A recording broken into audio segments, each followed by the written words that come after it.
June 18, 1944. 0347 hours. RAF Tempsford, Bedfordshire, England. The de Havilland Mosquito sat on the runway, its twin Merlin engines idling in the pre-dawn darkness. Inside the cramped cockpit, Squadron Leader Alain Duval checked his instruments for the third time. Altimeter, compass, fuel gauges. Everything read normal. Everything except the tremor in his hands. Duval was 32 years old. Born in Lille, educated at the École de l'Air, trained as one of France's most promising young pilots before the war. He'd escaped to England in June 1940, when France fell, carrying nothing but his uniform and a photograph of his wife and daughter. That photograph now sat tucked against his chest, beneath his flight suit, pressing against his ribs with every breath. In the navigator's seat behind him, Flight Officer James Morrison adjusted his charts. Morrison was English, 24, steady-handed, the kind of navigator who could plot a course through fog and flak without missing a degree. The two men had flown together for 8 months. 37 missions over occupied Europe. Supply drops to resistance fighters. Reconnaissance runs over German installations. Once, a desperate extraction of a downed pilot from a field in Belgium, landing and taking off again in less than 4 minutes while Wehrmacht soldiers fired from the Treline. They trusted each other. That trust was about to be tested in a way neither man could have imagined. The mission brief had come down 18 hours earlier. Group Captain Henderson delivered it himself, which was unusual. Henderson rarely handled individual crew briefings. He left that to the squadron commanders. But this mission was different. Henderson knew it. The moment Duval saw the target coordinates on the map, he understood why. Well, his home city.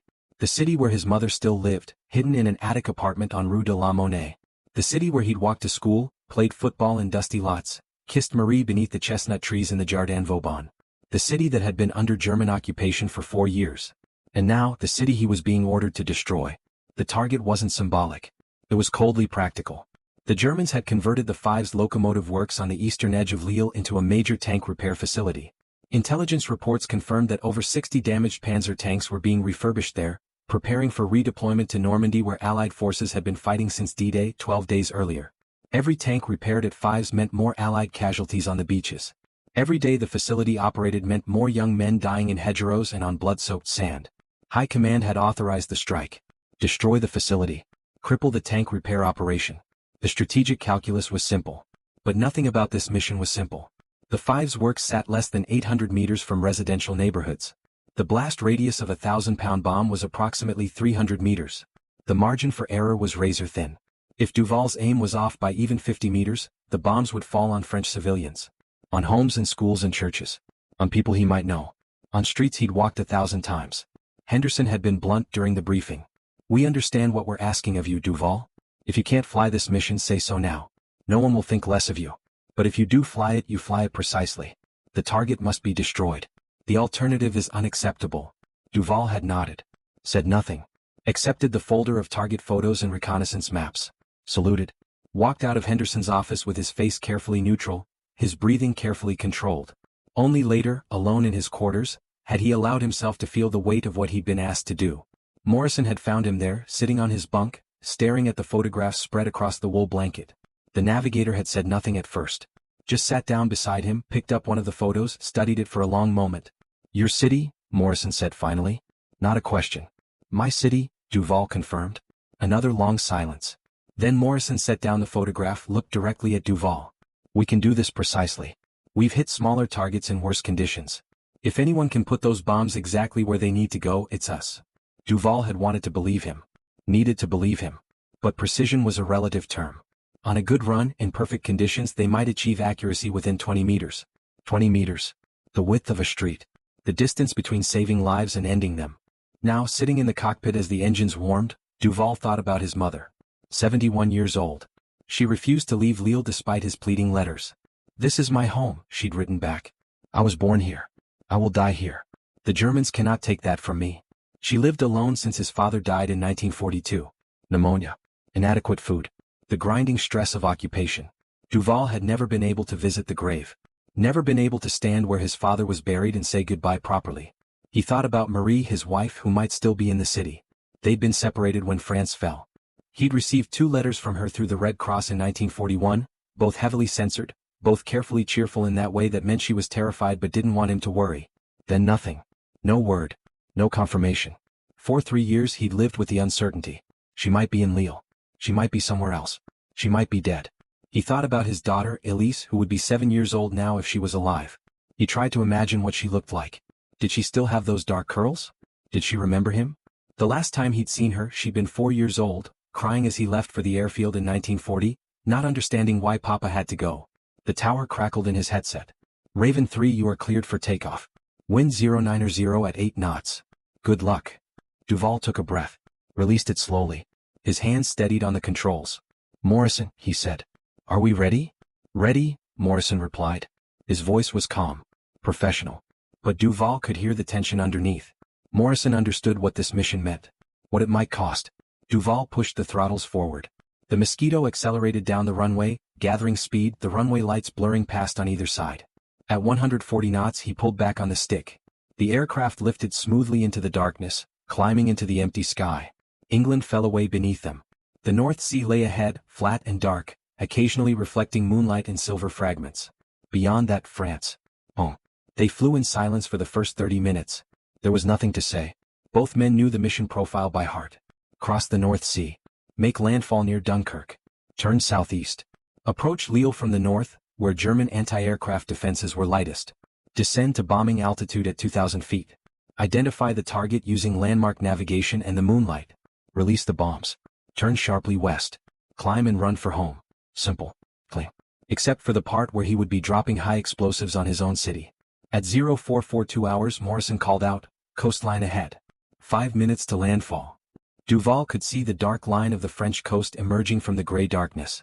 Dawn was still an hour away, but the sky was beginning to pale at the eastern horizon.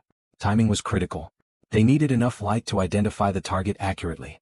But not so much light that German fighters could spot them easily. The Mosquito crossed the coast at Gravelines, a small town Duval had visited once as a child. His father had taken him to see the old fortifications. They'd eaten ice cream and walked along the harbor. That was 30 years ago. Another lifetime. Turning southeast, Duval said. 15 minutes to target. The landscape below was dark except for occasional pinpricks of light. German patrol checkpoints. Guard posts. The occupied country had a different rhythm now. Curfews and blackouts and the constant presence of soldiers who didn't belong. Morrison hunched over his charts, comparing landmarks to their planned route. Church spire at 2 o'clock. That's Bourbourg. We're on course. Duval made a slight correction, adjusting their heading by 3 degrees. His hands were steady now. Training took over when emotion threatened. Muscle memory. Hours of practice. The aircraft responded smoothly, carving through the cold air at 280 knots. They were 10 minutes from Lille when Morrison spoke again. Duval. Just his name. Something in the navigator's voice made Duval's shoulders tense. What is it? Radio traffic. German fighter patrol reported in our sector. Bf-109s out of Cambrai airfield. Duval's jaw tightened. Messerschmitts. Fast, deadly, flown by pilots who'd had 4 years to learn their trade over occupied France. The Mosquito was faster than a 109 in level flight, but if the Germans spotted them before they completed the bomb run, they'd have to abort. Come back another night. Give the tank repair facility another day to send more Panthers toward Normandy. How far? Duval asked. Unknown. Just radio chatter. Could be anywhere within 30 kilometers. Duval made a decision. We continue. Adjust approach to minimize our profile against the sky. Understood. The Mosquito descended gradually, dropping to 1,500 feet. Low enough to reduce their silhouette against the lightening sky. High enough to avoid ground fire from small arms. The sweet spot between 2 different ways to die. At 0451 hours, the dark mass of Lille appeared on the horizon. Duval's chest tightened. Even in the pre-dawn gloom, he recognized the shape of the city. The slight hill where the old citadel stood. The broader sprawl of the industrial areas to the east. The network of roads and railways that fed into the urban center like veins. Oh. He'd left this city 4 years ago believing he'd return in triumph, flying in formation above celebrating crowds, freedom restored, the occupation ended. Instead he was returning as a bomber carrying death. Target area ahead, Morrison said. 7 minutes. Duval could see the 5's district now. The locomotive works had been easy to spot from the air even before the war, a massive complex of buildings and workshops and rail yards. Intelligence photos showed the Germans had expanded it significantly, adding new structures, strengthening the perimeter defenses. They knew how valuable the facility was. But between the industrial complex and the flight path, Duval could see residential streets. Rows of narrow houses, pressed close together. The neighborhoods where workers lived. Where families slept. His mother's apartment was 2 kilometers west of the target. Far enough to be safe from the blast. He checked that calculation a dozen times. 2 kilometers. She would hear the explosions. She would feel the ground shake. But she would be safe. Unless he made a mistake. 5 minutes to bomb release, Morrison announced. His voice was absolutely steady. Professional. The voice of a man who understood that hesitation could kill both of them. Duval began his final approach. Descending to 1,200 feet. Lining up the target in his bomb sight. The Mosquito carried 4 500-pound bombs in its bomb bay, enough to collapse buildings, rupture fuel tanks, turn machinery into shrapnel. Enough to kill hundreds of people if he miscalculated by 50 meters. At 0454 hours, everything changed. Morrison's voice came sharp through the headset. Flak. 3 o'clock. Duval saw the burst before he consciously registered Morrison's warning. A black and orange flower blooming in the air, maybe 300 meters to their right. Then another. Then another. The Germans had spotted them. The flak was 88mm, fired from positions around the Fives complex. Duval had seen that characteristic burst pattern before. High explosive shells with timed fuses, detonating at predetermined altitudes, filling the air with steel fragments moving at supersonic speeds. A single fragment the size of a fingernail could punch through the Mosquito's wooden skin, rupture a fuel line, sever a control cable, kill a crew member. Evasive. Morrison called. Duval's hands moved before his conscious mind engaged. Hard right rudder. Stick forward. The Mosquito dropped and turned, losing 200 feet in seconds. More flak burst where they'd been moments before. The concussions rocked the aircraft, making the instrument panel blur. He couldn't take evasive action. Not now. Not this close to the target. Evasive maneuvers meant breaking off the bombing run. Coming back around. Giving the German gunners more time to track them, more time to calculate their trajectory. How long to bomb release? Duval asked, forcing his voice steady. 90 seconds if we maintain current approach. 90 seconds. The longest 90 seconds of Duval's life began then. He leveled the aircraft, ignoring another flak burst to their left. The German gunners were good. They'd identified the approach vector. They were putting up a pattern of shells designed to force him off course or destroy the aircraft. Professional work. Precise. Deadly. The Mosquito shuddered as a flak fragment struck the tail section. Duval felt the impact through the airframe, a sharp crack like breaking wood. Morrison cursed. Damage? Duval asked. Can't see it. Control's still responding. 60 seconds to bomb release. Duval could see the target clearly now.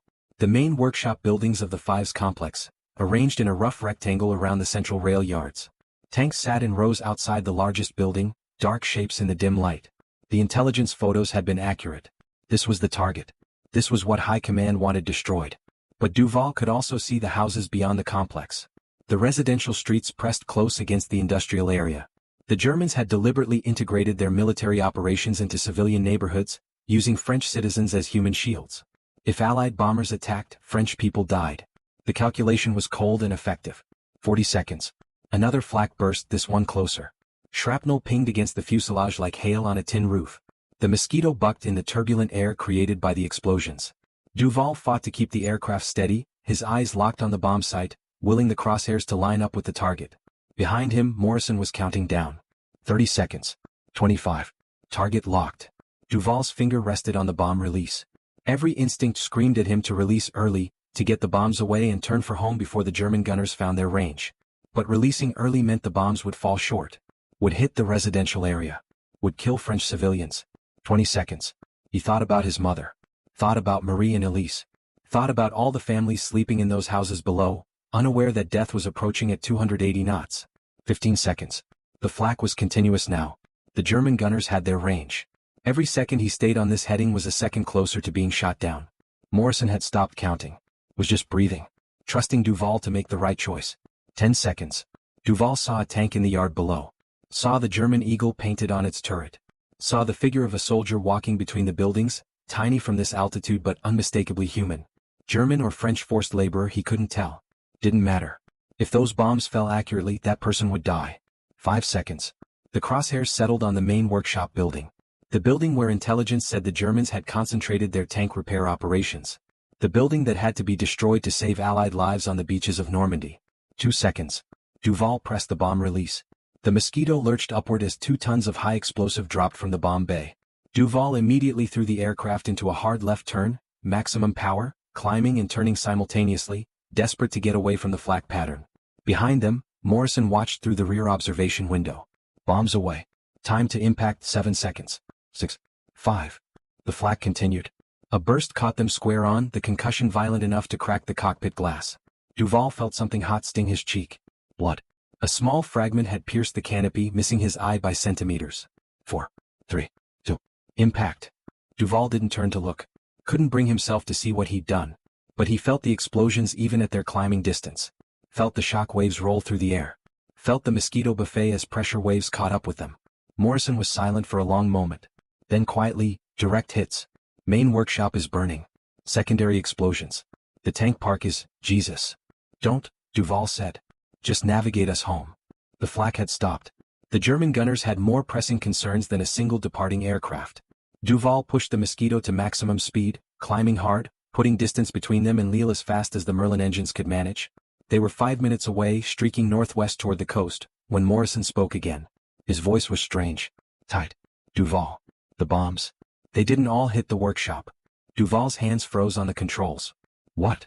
One of them fell short. Maybe the blast pushed it off course or, I don't know. But one of them hit the residential area. The houses on the eastern edge. The world seemed to stop. The engine noise faded to a dull roar. The instrument panel blurred. Duval couldn't breathe. How short? He finally asked. 50 meters. Maybe 60. I couldn't tell exactly. But there were houses there, Duval. The building collapsed immediately. Duval said nothing. Couldn't speak. His vision narrowed to the compass before him, the needle pointing northwest, pointing home, pointing away from what he'd done. The Germans forced this choice, Morrison said after a moment. They put the facility next to civilian homes. They... Don't, Duval interrupted. Don't justify it. Not now. They flew in silence the rest of the way to the coast. Crossed back into England as the sun rose, painting the white cliffs of Dover in golden light. Landed at Tempsford at 0612 hours. Taxied to their hardstand. Shut down the engines. Neither man moved for a full minute after the engines stopped.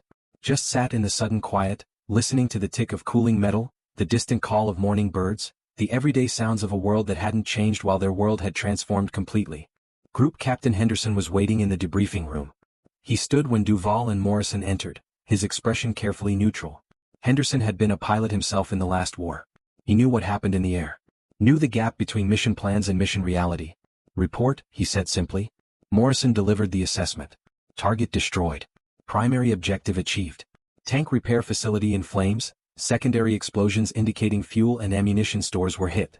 Estimated 30 to 40 German casualties. German flak response heavy but inaccurate except for one lucky burst. Minor damage to tail section reparable. One crew member wounded, minor facial laceration. And then, after a pause, one bomb fell approximately 50 to 60 meters off target. Impacted residential structure east of the complex. Henderson's expression didn't change. Casualties?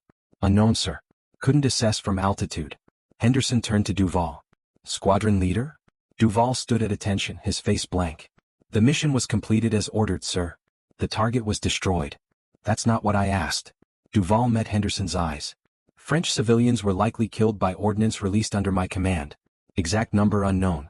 I take full responsibility. Henderson was quiet for a moment. Then he nodded once. You're dismissed. Get that cut looked at. Report to my office at 1400 hours. Duval saluted. Turned to leave. Squadron leader, Henderson called. Duval stopped. You did your job. That's all anyone can ask. Duval said nothing. Walked out. He went to the infirmary where a bored medic cleaned the cut on his cheek, applied antiseptic, covered it with a small bandage. The medic made cheerful small talk about the weather, about a dance planned for Saturday night, about whether the war might be over by Christmas. Duval nodded at appropriate moments, said nothing, left as soon as the bandage was secured. He didn't go to the mess for breakfast. Couldn't face food. Couldn't face the other crews who would ask how the mission went, who would slap him on the back and congratulate him on a successful strike. Instead, he walked to the edge of the airfield, found a spot beneath an old oak tree, and sat with his back against the trunk. The sun was higher now, warming the June morning. England was beautiful in summer. Green fields. Wildflowers. Birds singing. The war felt distant here. Abstract. Something that happened somewhere else to other people. But Duval could still see that house collapsing. Morrison's words played on repeat in his mind. The building collapsed immediately. Who had been inside? A family? A single person? Children? He would never know. The intelligence reports wouldn't tell him. The official record would note minimal collateral damage, and consider the matter closed. He took out the photograph of Marie and Elise. The edges were worn from handling, the image slightly faded. Marie smiled in the picture, her arm around their daughter, both of them happy in a moment captured 4 years ago, before the world fell apart. If they were in Lille, they might have heard those explosions. Might have felt the ground shake. Might have known on some level that French bombs were falling on French soil. Or they might be dead already. Killed by disease or hunger or German reprisals or any of the 1,000 ways people died in occupied territory. He couldn't think about that. Not now. If he started thinking about all the ways he might have lost them, he'd lose his mind. At 1,400 hours, Duval presented himself at Henderson's office. The group captain was at his desk, reviewing what looked like reconnaissance photos. Recent ones. He looked up when Duval knocked. "Close the door," Henderson said. Duval obeyed. Stood at attention. Henderson studied him for a moment. Then sighed. "Sit down, Duval. This isn't a formal reprimand." Duval sat. Said nothing. "Intelligence photos came in an hour ago," Henderson said, pushing the photographs across the desk. "The 5's facility is destroyed. Completely. No tank repairs will be happening there for months, if ever. High Command is calling it a perfect strike." Duval looked at the photos. Saw the devastation. The collapsed buildings. The burned-out tank hulks. The smoke still rising from the ruins. He said nothing. "The residential building that was hit?" Henderson continued. "Intelligence confirms 12 casualties. French civilians. 7 adults. 5 children." The numbers hit Duval like physical blows. 5 children. Henderson's voice was quiet. The Germans had forced laborers in that building. French workers who maintained equipment for the complex. They housed them in the residential area deliberately. Used them as human shields. We knew that was a possibility going into this mission. "That doesn't make it acceptable," Duval said. "No," Henderson agreed. "It doesn't. But it makes it necessary." Duval wanted to argue. Wanted to say that killing 12 innocent people was never necessary. But he'd seen the casualty reports from Normandy. Hundreds of Allied soldiers dying every day, trying to hold the beachhead against German counterattacks. Every Panzer tank that reached the front meant more young men who wouldn't come home. The calculus was brutal. 12 deaths to prevent hundreds. Maybe thousands. It was still 12 deaths. "You're grounded for 72 hours, Henderson said. "Official reason is medical observation for that facial laceration. Real reason is I need you to get your head straight before you fly again." "I can fly," Duval said. "I know you can. That's not the question. The question is whether you should." Duval met Henderson's eyes. "Are you questioning my fitness for duty, sir?" Henderson held his gaze. "I'm questioning whether you can live with what this war requires of you. Because if you can't, you need to tell me now. We don't send broken men into combat. It gets them killed and it gets their crew killed." Duval thought about Morrison. Steady, reliable Morrison, who'd trusted him to make the right choice in that cockpit. Who'd counted down the seconds to bomb release while flak burst around them. Who'd watched the results through the observation window and would carry those images for the rest of his life, same as Duval. "I can do my job," Duval said quietly. Henderson nodded. "Then do it." "But Duval? If that changes? If you reach a point where you can't? You come to me immediately." "Understood." "Yes, sir." Dismissed. The 72 hours passed slowly. Duval spent most of the time walking the airfield perimeter, lost in thought. Other crew members gave him space. Word had spread about the mission. About what happened. No one knew exactly how to approach him. Morrison found him on the second evening, sitting at the edge of the runway watching the sun set. The navigator didn't ask permission. Just sat down beside him, quiet. They sat in silence for several minutes. "I've been thinking about those 12 people," Morrison finally said. Duval said nothing. "I've been thinking about how many people would have died if we hadn't destroyed that facility. If those tanks had made it to Normandy. If they'd rolled through our lines. Every tank crew needs 4 or 5 men. Every tank can take out dozens of infantry. The mathematics are straightforward." "Mathematics?" Duval said. The word tasted bitter. "Yes, mathematics. The mathematics of war. The mathematics of survival. The mathematics that say sometimes you have to make impossible choices because the alternative is worse." Duval turned to look at his navigator. "How do you live with it?" Morrison was quiet for a moment. "I don't know yet. I'm still figuring that out. But I know that what we did wasn't murder. Murder is deliberate killing without justification. What we did was warfare. Warfare is deliberate killing with terrible justification. That's a thin distinction. It's the only distinction we have." They watched the sun sink below the horizon, painting the clouds in shades of orange and red. Beautiful. The world didn't care about their moral struggles. It just kept turning. "The group captain is sending us up again," Morrison said. 3 days from now. Similar mission profile. Different target. He wants to know if we're ready." Duval closed his eyes. "Breathe. Open them again." "Are we?" he asked. Morrison looked at him steadily. "That's not my decision to make. I'm your navigator. Where you fly, I fly. But if you're asking whether I think we should fly? Whether what we do matters. Whether 12 deaths to save hundreds is the right choice." He paused. "Yes, I think it is." Even though it feels wrong. Even though those 12 people didn't deserve to die. I think we're doing what needs to be done. Duval thought about his mother. About Marie and Elise. About all the people in occupied France who lived under German boots every day, who prayed for liberation, who needed someone to be willing to make hard choices and live with the consequences. He thought about the Allied soldiers on the beaches. Young men barely older than Morrison, bleeding into the sand, fighting to free a continent from tyranny.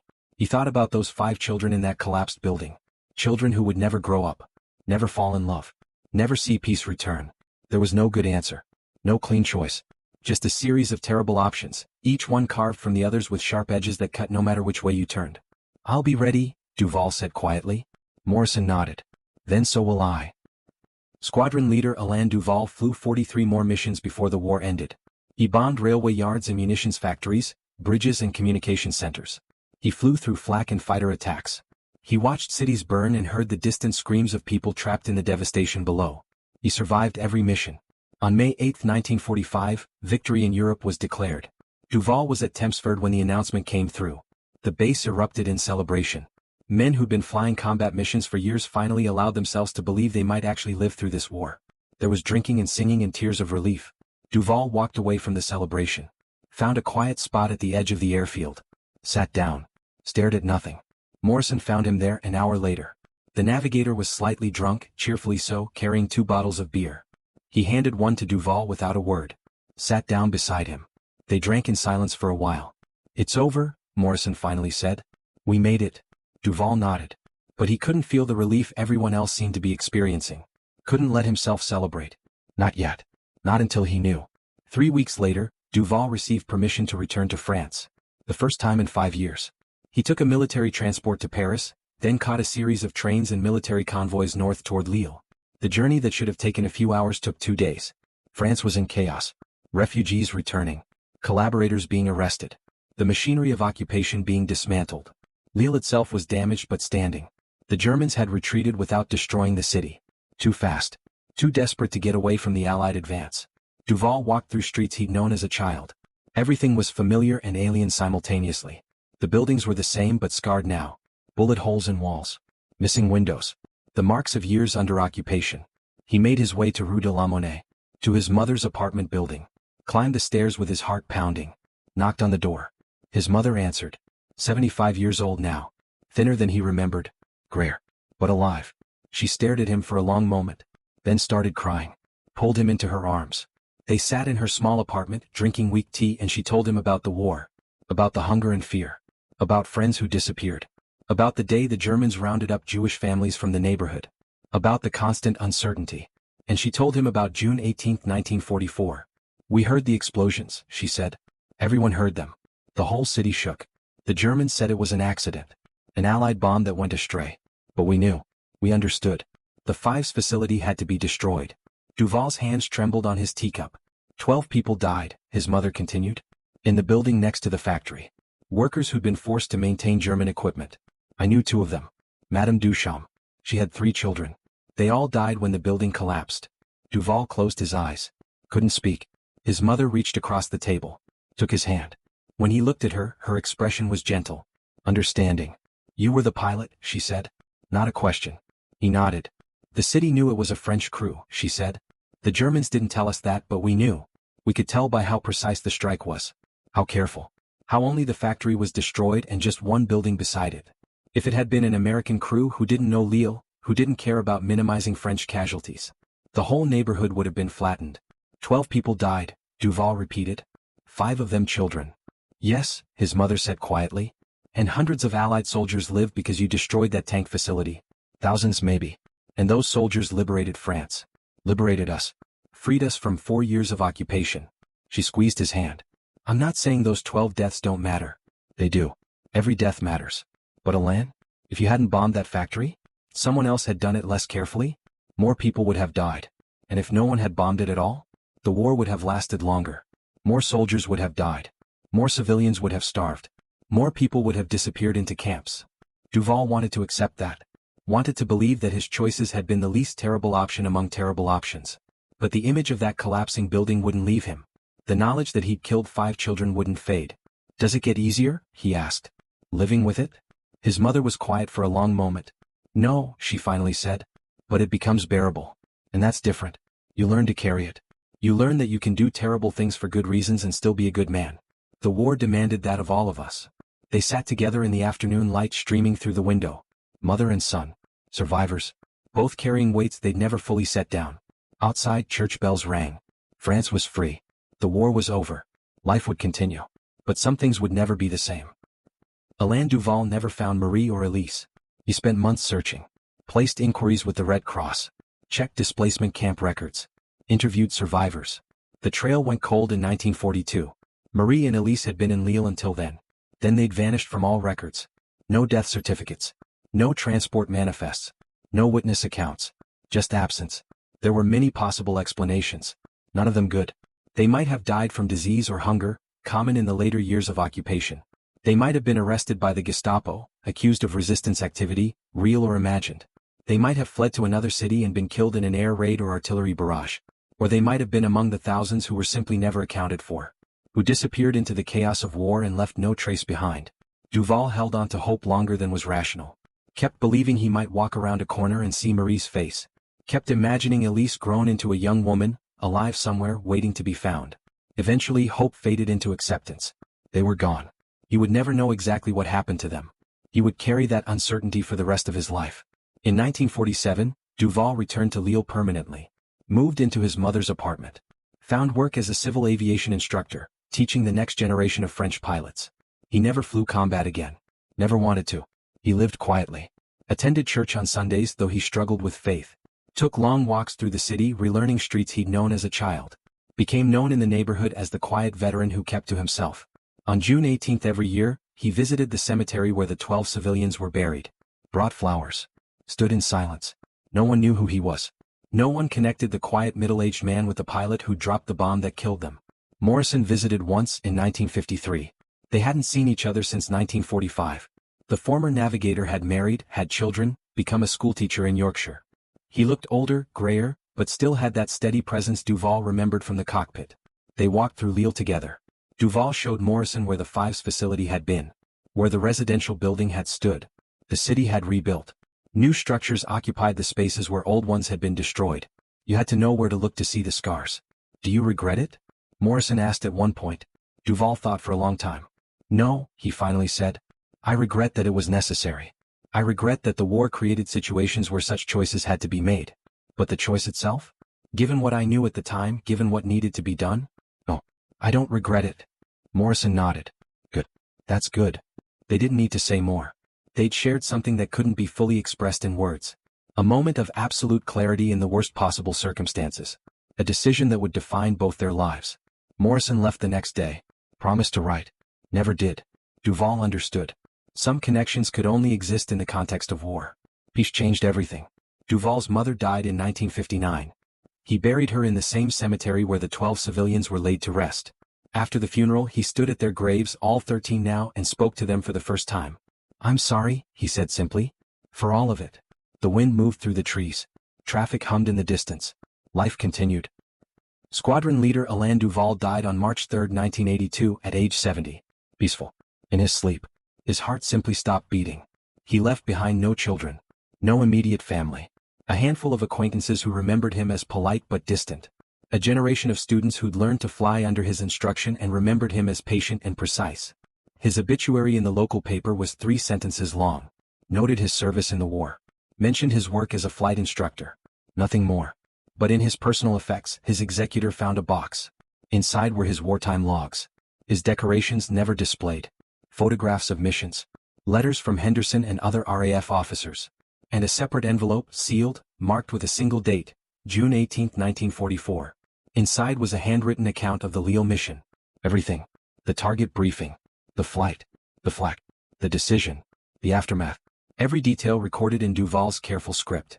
At the bottom, a final line. I did what was necessary. God forgive me. The document was donated to the Imperial War Museum in London. Filed among thousands of other wartime accounts. Personal histories of impossible choices and extraordinary circumstances.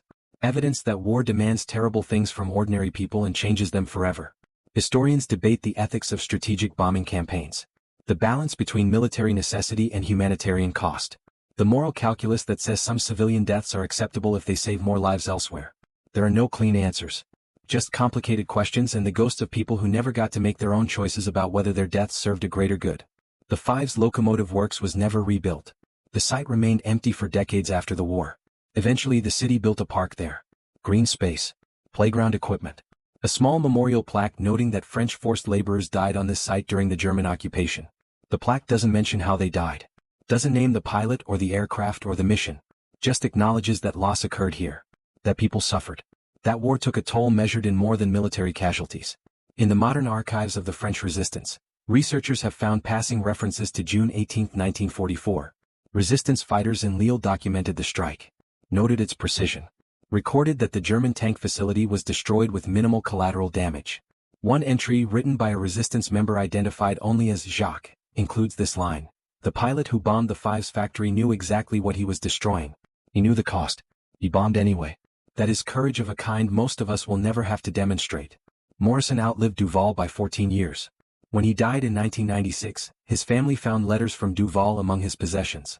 Letters the two men had exchanged in the months after the war. Letters Morrison had kept but never mentioned to anyone. In one letter written in late 1945, Duval had asked Morrison a question. Was it worth it? All of it? Morrison's response, carefully preserved, yes and no. And I'll spend the rest of my life trying to reconcile those two answers. Today the Lille cemetery where the 12 civilians are buried contains hundreds of graves. War dead. Resistance fighters. Civilians caught in crossfire. The accumulated cost of occupation and liberation. Tourists visit occasionally. Take photographs. Read the inscriptions. Try to understand what it meant to live through that time. Most walk past the 12 graves without pausing. Without knowing the story. Without understanding the impossible choice a young pilot made in the cockpit of a Mosquito bomber, trying to destroy a target while preserving the city he loved. War creates moral complexities that peacetime minds struggle to comprehend. Forces people into situations where every choice is wrong, where the only question is which wrong is least terrible. Alain Duval bombed his own country to save it. Killed his own people to free them. Carried that weight for 37 years until his heart finally gave out under the accumulated burden. Was he a hero? Was he a murderer? Was he simply a man who did what his commanders ordered, what the strategic situation demanded, what the mathematics of war required? He was all of those things. And none of them. And something else entirely that we don't have a word for. Something that only exists in the space between duty and conscience, between necessity and horror, between the act and the aftermath. The last entry in Duval's war journal, written the night before he flew his final mission in April 1945, contains this line. If we survive this war, people will ask us what it was like. They will want stories of glory and heroism. I will tell them nothing. Because the truth is this, war takes good men and asks them to do terrible things. And the terrible things become necessary. And the necessary things become unbearable. And we bear them anyway. Because someone must. And we happen to be the ones in the cockpit when the order came down. The photograph of Marie and Elise that Duval carried through every mission was found in his pocket when he died. Faded. Worn from handling. The face is barely visible now. But still there. Still pressed against his chest. Still close to his heart. Some distances cannot be measured in miles or years. Some separations cannot be healed, even with victory, even with peace, even with time. Alain Duval flew home from every mission. But part of him never left that sky above Lille on June 18, 1944. Never stopped watching those bombs fall. Never stopped carrying the weight of 12 deaths that he caused in service of something larger than himself. This is the cost of necessary evil. This is the price of impossible choices. This is what it means to do your duty and lose part of your soul in the process. This is war.